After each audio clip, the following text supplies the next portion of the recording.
Nama saya Dr. Hartoyo, saya bekerja dulu di Rumah Sakit Jantung Harapan Kita, bagian operasi jantung. Dan sekarang saya bekerja di Rumah Sakit Mitra Keluarga Bekasi sebagai dokter anestesi. Proargi adalah arginin.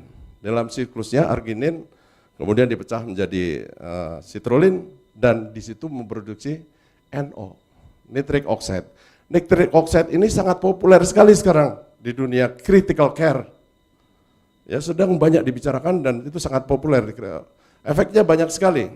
Dulu pertama kali 25 tahun yang lalu saya sudah menggunakan nitric oxide. Tapi nitric oxide-nya itu diberikan dengan alat ventilator atau mesin napas. Digunakan pada bayi yang aspirasi mekonium, yang tersedak kotoran bayi yang keluar ke dalam ketuban yang hijau itu biasanya paru-paru tidak bisa berfungsi. Digunakan nitric oxide.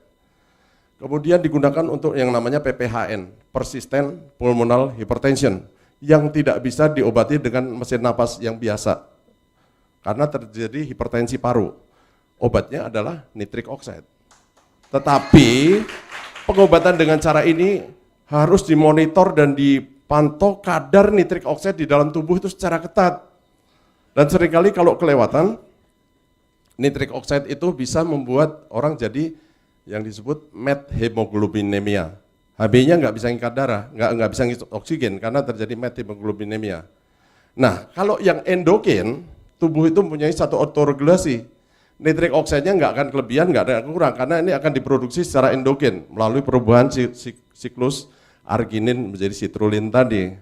Dan efeknya bahwa ini akan membuat otot polos pembuluh darah itu menjadi rileks. Sehingga kalau yang ada plak segala macam itu menjadi rileks, menjadi lebih longgar. Sebenarnya nitric oxide itu diproduksi oleh endotel pembuluh darah, lapisan dalam dari pembuluh darah. Nah, ketika orang itu mengalami sklerosis, ada plak di dalam pembuluh darah, maka produksi ini sangat terganggu. Jadi orang yang mungkin hipertensi, kolesterolnya tinggi, apa itu dengan diberi itu nitric oxide saya kira banyak sekali gunanya. Selain itu juga banyak sekali, tadi udah dikemukakan oleh Bapak siapa tadi, nitric oxide untuk jantung koroner misalnya. Kalau orang jantung koroner kalau lagi serangan jantung, angina pectoris itu minum pil yang taruh di bawah lidah, nitrogliserin atau isosorbit dinitrat. Nitrogliserin itu tujuan akhirnya nanti adalah diubah menjadi nitric oxide, menjadi NO juga. Jadi kenapa enggak kita sebelum kena serangan jantung kita perbaiki dulu nitric oxide di dalam darah dulu. Orang yang misalnya gangguan disfungsi ereksi atau orang impoten.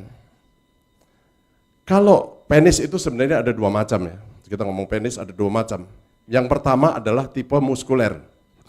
Yang tipe muskuler itu penis itu besar, tapi kalau dia ereksi bertambah besarnya tidak terlalu banyak.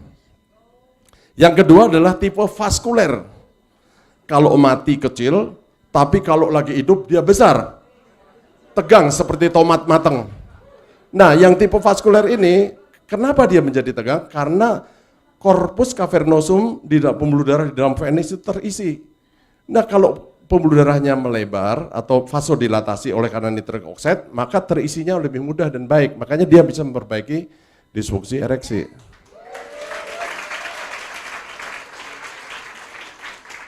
Untuk otak dan saraf, nitric oxide adalah suatu neurotransmitter.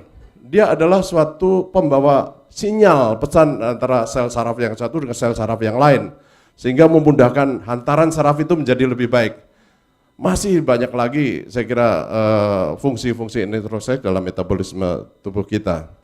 Yang penting dalam tubuh kita itu ada suatu pengaturan keseimbangan. Selalu balance gitu ya. Ya, terima kasih untuk Bapak Ibu sekalian.